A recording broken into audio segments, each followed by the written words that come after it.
अस्सलामुअलैकुम दोस्तों, मैं सफदर गिल तुहाडे नाल इस वेले मौजूद हाँ। टोबा टेक सिंह की जानी पहचानी शख्सियत फहीम अब्बास पाशा साहब। मेरी खुशकिस्मती है कि अज मैं उन्होंने डेरे ते आया तो उन्होंने भी मैं शुक्रगुजार हाँ कि उन्होंने मैनू टाइम दिता।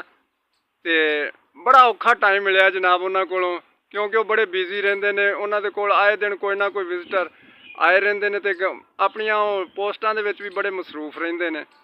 सो मैं उन्होंने शुक्रगुजार हाँ। फिर आओ तुहाडी भी मुलाकात करवाने जरा अज पंजाबी दे हवाले ना कि मूँह बोली माँ जिहड़ी साडी पंजाबी है उन्होंने जनाब इस तरह का कोई कर दिता है कि सानू फखर आउंदा है कि वो एडी अच्छी और एडी सोहनी पंजाबी बोलते हैं। खुदा की कसम है मैनू इन्ने अच्छे लगते हैं कि मेरा बड़ा दिल सी 6 महीने तो मैं उन्होंने मगर सी कि मैनू को जनाब थोड़ा टाइम दो, तो अज उन्होंने को टाइम मिले। आओ फिर तुहाडी भी मुलाकात करवाने जनाब फहीम अब्बास पाशा। मेरे इलाका टोबा टेक सिंह मुरीद वाला समुंदरी दा मान ते पाकिस्तान दी शान फहीम अब्बास पाशा साहब। अस्सलाम वालेकुम भाई जी। हाँ जी, वालेकुम सलाम। फहीम भाई की हाल चाल है? हाँ जी, अलहमदुलिल्लाह बिल्कुल ठीक। सब तो पहले तो बहुत शुक्रिया, तुसीं सानू अपने कीमती वक्त विचों वक्त दिता ते अज सानू पंजाबी सुनन दा मज़ा आएगा। ते होर सुनाओ, सब खैरां जी? अलहमदुलिल्लाह। पहली गल तो है कि जी बहुत शुक्रिया। किसी भी इंसान की कामयाबी यही होंदी है कि उन्होंने चाहने वाले, उन्होंने सुनने वाले उन्होंने पसंद करन। ये मेरी भी खुशकिस्मती है कि तुसीं आए। तो दूसरा पंजाबी के हवाले नाल अगर आप गल करिए तो जो आप पंजाबी माँ बोली की गल करते हैं, माँ बोली फिर माँ तो सारियां दी इक्को ही होंदी। पंजाबी बोलने वाले तो फिर सारे भरा होए जी। फिर वो पंजाबी पंजाब दी होवे या लहंदे दी होवे या चढ़दे पंजाब दी होवे, फिर साडे सारे भरा वा। हुण जिहड़ी कशीदगी च असीं पै होए हाँ, कुछ लोग साडे खिलाफ गल्लां करदे आ, असीं उन्हां दे खिलाफ करदे हाँ। अज दे हवाले नाल तां फिर मैं यही कहूँगा उन्हां नूं कि पंजाबी माँ बोली साडी ज़बान आ ते माँ सारियां दी सांझी हुंदी आ। ये सांझी ज़बान आ। फिर वो कोई सिख आ, कोई पंजाबी आ, कोई किसी भी बरादरी का वा, अगर वो पंजाबी आ तो साडा भरा वा, वो साडा वीर आ। ते तुसीं भी जिहड़े भी लोग अगर कोई गल गलत करदा, हो सकदा उहदे माइंड दे विच तुहाडे लई कोई गल गलत आई होवे। बेहतर यह है कि तुसीं उहनूं अच्छे लफ्ज़ां दे नाल जवाब दो या उहनूं समझाउण दी कोशिश करो। पंजाबी एक मिठी जी ज़बान आ ते पंजाबी बोलण वाले सारे आपस च वीर आ, साडे भरा वा। ते किवें ख्याल आया कि यार प्रोग्राम जड़ा ना सोशल मीडिया ते मैं पंजाबी च ही जाना? पंजाबी शुरू तो पसंद सी। अलहमदुलिल्लाह मैं BS ऑनर हाँ वैसे, माशाअल्लाह हो गया। लेकिन पंजाबी एक यही सीगा कि एक तो असी पंजाबी, असी पंजाबियां ना, पंजाबी साडा पंजाब फखर आ।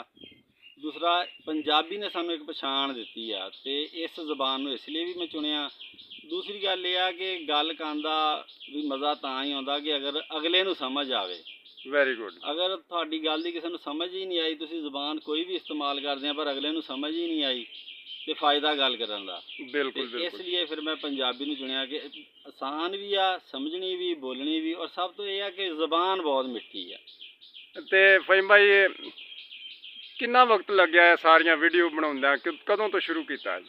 ये तकरीबन मैनू 1 साल हो गया। लेकिन ये शुरू जो वीडियो बनाउणियां शुरू कीतियां, मेरे अद्धी मैं पेज बनाए, कई पेज मेरे ग्रो किए, लेकिन पता नहीं सी उत्थे मेलां लाणियां, जीमेल कित्थे लाणी, वो इद्दी बना लै, खराब कर लै। मतलब मेरे इदां दे पेज भी खराब होया जिन्हां ते 40-40 के 45-45 के फॉलोअर सीगे। वो किसी ने रिपोर्ट मारी, मैं अपनी मेल नहीं सी लाई, हाँ। चैनल खराब हो गया।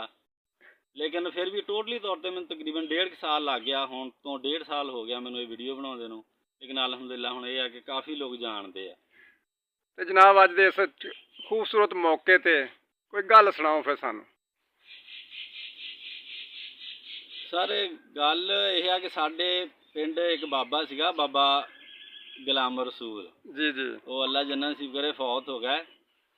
वो किते गए फौतगी, ते उत्थे जाके ना उन्हां नूं कहंदे, वो फौतगी ते गया तो उन्होंने कहते कि साडा ना एक बंदा जिहड़ा गुसल देने वाला वो है नहीं गा। बाबा कहता मैं गुसल दे दा। हाँ। वो कहता दे दो। उन्हें गुसल दिता तो उत्थे दे पिंड दे बाबे ना सिर जोड़ के बह गया, क्यों ना इस बाबे नूं इत्थे रख लईए, भी बहुत तरीके नाल इहने गुसल दिता। अच्छा जी। वो कहंदे बाबे नूं कहंदे ठीक आ बाबा जी, तुसीं साडे कोल रह लो, असीं तुहानूं घर दिंदे आ। वो कहंदा घर दी तां ठीक आ, पर मैं रोज़ जो खाना वो की दऊंगे? वो कहते जी ये तो कोई नहीं होंदा, रोज़ असीं की देना थानू, जो कोई फौत हो गया तो जो तुहाडी किस्मत च होया। ਕਹਿੰਦਾ ਫਿਰ ਮੈਨੂੰ ਦੱਸੋ ਤੁਸੀਂ ਮੈਨੂੰ ਹਰ ਮਹੀਨੇ ਫੌਤਗੀਆਂ ਕਿੰਨੀਆਂ ਦਓਗੇ? ਮੈਂ ਰੋਜ਼ ਦੀ ਇੱਕ ਲੈ ਲਿਆ ਕਰਦੀ। ਉਹ ਕਹਿੰਦਾ ਭਾਈ ਤੁਸੀਂ ਕੋਈ ਮਰੇ ਨਾ ਮਰੇ, ਮੈਂ ਰੋਜ਼ ਦੀ ਇੱਕ ਲੈਣੀ, ਮੈਂ ਕਿੱਥੋਂ ਰੋਟੀ ਖਾਣੀ। ਮਸਲਾ ਇਹ ਹੈ ਕਿ ਇੱਦੀ ਸਾਡੇ ਕਈ ਪੰਜਾਬੀਆਂ ਨੇ ਨਾ ਆਪਣੀ ਜ਼ਬਾਨ ਨੂੰ ਰੋਜ਼ਗਾਰ ਬਣਾਉਣ ਲਈ ਗਲਤ ਰਾਸਤੇ ਵੀ ਚੁਣੇ ਹੋਏ ਆ। ਤੁਸੀਂ ਹਾਂ। ਹਮੇਸ਼ਾ ਸਿੱਧਾ ਸਾਫ਼ ਰਾਸਤਾ ਚੁਣੋ। ਬੇਸ਼ੱਕ। ਬਾਕੀ ਅੱਲਾਹ ਤਾਲਾ ਤੁਹਾਨੂੰ ਇੱਜ਼ਤ ਦੇਣ ਵਾਲਾ ਵਾ, ਉਹ ਇੱਜ਼ਤ ਵੀ ਰੋਜ਼ੀ ਵੀ ਹਰ ਚੀਜ਼ ਮਿਲੂਗੀ, ਲੇਕਿਨ ਤੁਸੀਂ ਰਾਸਤਾ ਸਹੀ ਚੁਣੋ। ਬਾਬੇ ਨੂੰ ਰੋਜ਼ ਇੱਕ ਫੌਤਗੀ ਦੇ ਚੱਕਰਾਂ 'ਚ ਨਾ ਪਾਓ। ਜੀ ਦੋਸਤੋ, ਇਹ ਮੈਂ ਤੁਹਾਨੂੰ ਇਹਨਾਂ ਦਾ ਦੌਲਤ ਖਾਨਾ ਜੀ ਡੇਰਾ ਜਿਹੜਾ ਉਹ ਦਿਖਾ ਰਿਹਾ, ਬਹੁਤ ਪਿਆਰਾ ਬੋਰਡ ਆ ਜੀ, ਆ ਦੇਖੋ।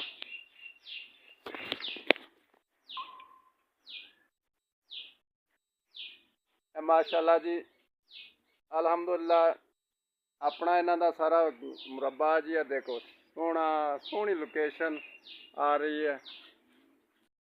तो फहीम साहब, ਅੱਜ ਜਿਹੜਾ ਵਕਤ ਚੱਲ ਰਿਹਾ ਨਾ ਜੀ, ਇਹ ਪਾਇਲਟ ਤੇ ਪਾਕ ਫੌਜ ਦੇ ਵਾਸਤੇ ਹੀ ਚੱਲ ਰਿਹਾ, ਤੇ ਕੀ ਕਹਿਣਾ ਚਾਹੋਗੇ? ਸਰ ਦੇਖੋ, ਸਾਡੀ ਡਿਫੈਂਸ ਸਿਸਟਮ ਬਹੁਤ ਸਟਰੋਂਗ ਆ, ਇਹਦੇ ਵਿੱਚ ਤਾਂ ਕੋਈ ਸ਼ੱਕ ਨਹੀਂ। ਸਾਡੀ ਆਰਮੀ ਬਿਹਤਰੀਨ, ਸਾਡੀ ਮੁਹਾਫਜ਼ ਆ, ਇਹਦੇ 'ਚ ਵੀ ਕੋਈ ਸ਼ੱਕ ਨਹੀਂ। ਬਾਕੀ ਸਾਡਾ ਫਖਰ ਬਣਿਆ ਇਸ ਟਾਈਮ ਕਾਮਰਾਨ ਬਸ਼ੀਰ ਮਸੀਹ, ਜਿਹੜੇ ਉਹਨਾਂ ਨੇ ਬਹੁਤ ਹੀ ਮਤਲਬ ਸਾਡੇ ਮੁਲਕ ਨੂੰ ਕਹਿ ਲਓ ਕਿ ਬਹੁਤ ਅੱਛਾ ਨਾਮ ਦਿੱਤਾ ਜੀ, ਔਰ ਪੂਰੀ ਦੁਨੀਆ ਦੇ ਵਿੱਚ ਸਾਡੇ ਮੁਲਕ ਦਾ ਨਾਮ ਜਿਹੜਾ ਨਾ ਰੌਸ਼ਨ ਕੀਤਾ। ਇੱਕ ਤਾਂ ਹੁੰਦਾ ਨਾਮ ਦੇ ਵਿੱਚ ਨਾਮ ਰੌਸ਼ਨ ਕਰਨਾ, ਉਹਨਾਂ ਨੇ ਵਾਕਈ ਕੀਤਾ।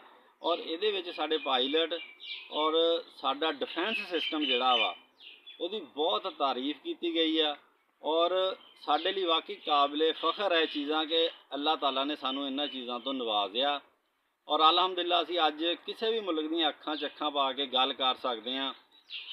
ਅਸੀਂ ਇਹ ਕਹਿ ਸਕਦੇ ਹਾਂ ਕਿ ਹਾਂ ਆਓ, ਅਸੀਂ ਤਿਆਰ ਹਾਂ। ਔਰ ਅਲਹਮਦੁਲਿਲਾ ਕੋਈ ਵੀ ਐਡੀ ਜਲਦੀ ਹੁਣ ਸਾਡੇ ਨੂੰ ਮੈਲੀ ਅੱਖ ਨਾਲ ਨਹੀਂ ਦੇਖ ਸਕਦਾ ਜੀ। ਲੋਕਾਂ ਦਾ ਕਹਿਣਾ ਕਿ ਕੁਛ ਵੀ ਨਹੀਂ ਹੋਇਆ, ਕੁਛ ਵੀ ਨਹੀਂ ਹੋਇਆ। ਬਹੁਤ ਸਾਰੇ ਵਿੱਚ ਨੈਗੇਟਿਵ ਸੋਚ ਰੱਖਣ ਵਾਲੇ ਕਹਿ ਰਹੇ ਜੀ ਇਹ ਤੇ ਕੋਈ ਵੀ ਨਹੀਂ ਸੀ ਜੀ, ਇਹ ਸਾਰਾ ਕੁਛ ਡਰਾਮਾ ਵਾ। ਨਰਿੰਦਰ ਮੋਦੀ ਵੀ ਕਹਿ ਰਿਹਾ ਸਾਡੇ ਤੇ ਕੁਛ ਵੀ ਨਹੀਂ ਹੋਇਆ। ਨਹੀਂ ਸਰ, ਜਿਹੜਾ ਡਰਾਮੇ ਵਾਲੀ ਗੱਲ ਤੇ ਨਹੀਂ ਹੈਗੀ, ਤਾਂ ਸਾਰੀ ਦੁਨੀਆ ਨੇ ਦੇਖਿਆ ਸੀਜ਼ਫਾਇਰ ਫਿਰ ਕਿਉਂ ਹੋਇਆ ਅਗਰ ਡਰਾਮਾ ਸੀ। ਗੱਲਾਂ ਤੇ ਬਹੁਤ ਸਾਰੀਆਂ ਵਾ ਔਰ 100% ਸਬੂਤ ਵੀ ਆ, ਲੋਕ ਵੀ ਜਾਣਦੇ ਆ। ਬਾਕੀ ਦੇਖੋ, ਉਹਨਾਂ ਨੇ ਆਪਣੇ ਆਪ ਨੂੰ ਡਿਫੈਂਡ ਤੇ ਕਰਨਾ ਆ। ਉਹਨਾਂ ਨੇ ਕਹਿਣਾ ਤੇ ਇਹ ਆ ਕਿ ਸਾਡਾ ਕੁਛ ਨਹੀਂ ਹੋਇਆ। ਜੇ ਉਹਨਾਂ ਦਾ ਕੁਛ ਨਹੀਂ ਹੋਇਆ ਫਿਰ ਰਫੇਲ ਦੇ ਕਿਉਂ ਗਿਰੇ ਸ਼ੇਅਰ? ਜਿਸ ਤਰ੍ਹਾਂ ਕਿ ਉਹ ਕਹਿ ਰਹੇ ਨੇ ਜੀ, ਪਾਕਿਸਤਾਨ ਦੇ ਵਿੱਚ ਨਾ ਤੇ ਕਰਾਚੀ ਬਚੀ ਹੈ, ਨਾ ਲਾਹੌਰ ਬਚਿਆ, ਨਾ ਰਾਵਲਪਿੰਡੀ ਬਚੀ ਹੈ। ਹਾਂਜੀ ਹਾਂਜੀ, ਹੁਣ ਉਹਨਾਂ ਦਾ ਕਹਿਣ ਦਾ ਮਤਲਬ ਹੈ ਕਿ ਪਾਕਿਸਤਾਨ ਦੇ ਵਿੱਚ ਬਚਿਆ ਹੀ ਕੁਛ ਨਹੀਂ। ਉਹਨਾਂ ਕੋਲ ਪੁੱਛੋ ਵੀ ਅਸੀਂ ਆ ਇੱਥੇ ਕਿ ਕਤਰ 'ਚ ਆ ਕੇ ਬੈਠੇ ਹਾਂ। ਹਾਂਜੀ, ਅਸੀਂ ਸਾਰੇ ਇੱਥੇ ਆਪਣੇ ਜ਼ਿਲ੍ਹੇ 'ਚ ਬੈਠੇ ਹਾਂ ਔਰ ਅਲਹਮਦੁਲਿਲਾ ਕੋਈ ਨਹੀਂ ਤੁਹਾਨੂੰ ਲੱਗਦਾ ਕਿਸੇ ਦੇ ਵੀ ਕੋਈ ਪਰੇਸ਼ਾਨੀ ਜਾਂ ਕੁਛ ਨਹੀਂ। ਔਰ ਉਹਨਾਂ ਨੇ ਜਿੱਦਾਂ ਉਹਨਾਂ ਨੇ ਹੁਣ ਗੱਲ ਇਹ ਫੈਲਾਈ ਆ ਕਿ ਜੀ ਬਚਿਆ ਹੀ ਕੁਛ ਨਹੀਂ, ਇਸੇ ਤਰ੍ਹਾਂ ਆਪਣੇ ਆਪ ਨੂੰ ਸੇਵ ਕਰਨ ਡਿਆ ਜੀ ਸਾਡੇ ਰਫੇਲ ਨਹੀਂ ਗਿਰਾਏ ਜਾਂ ਇਹ ਉਹ। ਇਹ ਤਾਂ ਸਭ ਇੱਕ ਝੂਠੀਆਂ ਅਫਵਾਹਾਂ ਵਾ, ਲੇਕਿਨ ਹੋਇਆ ਬਹੁਤ ਕੁਛ ਹੋਇਆ ਔਰ ਦੁਨੀਆ ਨੇ ਦੇਖਿਆ। ਔਰ ਅਮਰੀਕਾ ਇਨਵੋਲਵ ਐਵੇਂ ਨਹੀਂ ਹੋਇਆ। ਉਹ ਸਾਡੇ ਨਾ ਆਪਣੇ ਕੁੱਕੜ ਲੜਦੇ ਹੋਣ ਤਾਂ ਜਦੋਂ ਚੌਧਰੀ ਦਾ ਕੁੱਕੜ ਲੜਦੇ ਹਰਨ ਲੱਗੇ ਤਾਂ ਚੌਧਰੀ ਨੇ ਰੌਲਾ ਪਾ ਦੇਣਾ ਹੁੰਦਾ ਬਰਾਬਰ ਕਰ ਦਿਓ, ਬਰਾਬਰ ਕਰ ਦਿਓ। ਅਮਰੀਕਾ ਚੌਧਰੀ ਬਣਿਆ ਸੀ ਤਾਂ ਕੁੱਕੜ ਸੀ ਉਹਦਾ ਇੰਡੀਆ। ਜਦੋਂ ਉਹਨੇ ਹੁਣ ਦੇਖਿਆ ਨਾ ਵੀ ਇਹ ਤਾਂ ਹਰਨ ਲੱਗ ਪਿਆ ਤੇ ਉਹਨੇ ਰੌਲਾ ਪਾਤਾ ਬਰਾਬਰ ਕਰ ਦਿਓ, ਬਰਾਬਰ ਕਰ ਦਿਓ। ਫਿਰ ਇਹ ਕਿਉਂ ਹੋਇਆ? ਸਾਰੀਆਂ ਨਿਸ਼ਾਨੀਆਂ ਸਾਰੀਆਂ ਨਿਸ਼ਾਨੀਆਂ। ਜਨਾਬ ਬਹੁਤ ਸ਼ੁਕਰੀਆ, ਤੁਸੀਂ ਟਾਈਮ ਦਿੱਤਾ। ਅੱਲਾਹ ਪਾਕ ਤੁਹਾਨੂੰ ਸਲਾਮਤ ਰੱਖੇ ਤੇ ਇਸੇ ਤਰ੍ਹਾਂ ਆਪਣੇ ਮੁਲਕ ਵਾਸਤੇ ਤੁਸੀਂ ਬਹੁਤ ਸੋਹਣੀਆਂ ਗੱਲਾਂ ਕਰਦੇ ਰਹੋ। ਫਿਰ ਮਿਲਾਂਗਾ ਨਾਜ਼ਰੀਨ, ਫਿਰ ਕਿਸੇ ਇਸ ਤਰ੍ਹਾਂ ਦੀ ਪਰਸਨੈਲਿਟੀ ਦੇ ਨਾਲ। ਕੋਸ਼ਿਸ਼ ਕਰਾਂਗਾ ਕਿ ਜਨਾਬ ਅੰਜਮ ਸਰੋਇਆ ਸਾਹਿਬ ਨਾਲ ਵੀ ਕਿਤੇ ਮੁਲਾਕਾਤ ਹੋ ਜਾਏ, ਮੇਰੀ ਖੁਸ਼ਬਖਤੀ ਹੋਏਗੀ। ਫਹੀਮ ਭਾਈ, ਆਖਰ ਤੇ ਮੁਲਕ ਪਾਕਿਸਤਾਨ ਵਾਸਤੇ ਕੀ ਕਹਿਣਾ ਚਾਹੋਗੇ? ਬਸ ਇਹੀ ਆ ਕਿ ਨੈਗੇਟਿਵਿਟੀ ਬਹੁਤ ਹੁੰਦੀ ਆ, ਬਹੁਤ ਸਾਰੇ ਲੋਕ ਆ, ਮਤਲਬ ਅਸੀਂ ਇਸ ਟਾਈਮ ਕਈ ਪਾਰਟੀਆਂ 'ਚ ਬਟੇ ਹੋਏ ਆ, ਲੇਕਿਨ ਹਮੇਸ਼ਾ ਯਾਦ ਰੱਖੋ ਕਿ ਸਭ ਤੋਂ ਪਹਿਲੇ ਪਾਕਿਸਤਾਨ ਆ। ਨਜ਼ਰੀਆ ਤੁਹਾਡਾ ਵਾ, ਓਪੀਨੀਅਨ ਤੁਹਾਡੇ ਆ, ਤੁਸੀਂ ਕਿਸੇ ਨੂੰ ਲਾਈਕ ਕਰਦੇ ਆ, ਕਿਸੇ ਨੂੰ ਡਿਸਲਾਈਕ ਕਰਦੇ ਆ, ਲੇਕਿਨ ਇੱਕ ਗੱਲ ਹਮੇਸ਼ਾ ਯਾਦ ਰੱਖੋ ਕਿ ਸਾਡਾ ਮੁਲਕ ਆ, ਸਭ ਤੋਂ ਪਹਿਲੇ ਮੁਲਕ ਆ। सबसे पहले पाकिस्तान। ਹਾਂਜੀ, ਸਭ ਤੋਂ ਪਹਿਲੇ ਪਾਕਿਸਤਾਨ ਆ। ਤੁਸੀਂ ਪਾਕਿਸਤਾਨੀ ਹੋ ਕੇ ਸੋਚਣਾ, ਬਾਅਦ ਦੇ ਵਿੱਚ ਤੁਹਾਡੇ ਆਪਣੇ ਨਜ਼ਰੀਏ ਹਮੇਸ਼ਾ ਇੱਕ ਰਹੋ ਔਰ ਕੋਸ਼ਿਸ਼ ਕਰੋ ਕਿ ਮੁਲਕ ਦੇ ਦਫਾ ਲਈ ਜਾਂ ਮੁਲਕ ਦੀ ਤਰੱਕੀ ਲਈ ਇੱਕ ਰਹੋ। ਬਾਕੀ ਨਜ਼ਰੀਏ ਤੁਹਾਡੇ ਆਪਣੇ ਆ, ਓਪੀਨੀਅਨ ਆਪਣੇ ਆ, ਉਹ ਹਰ ਕਿਸੇ ਦੇ ਬਦਲਦੇ ਆ, ਉਹਨਾਂ ਦਾ ਮਸਲਾ ਨਹੀਂ ਹੁੰਦਾ। जी बहुत शुक्रिया फहीम भाई, बहुत शुक्रिया। अल्लाह हाफिज़।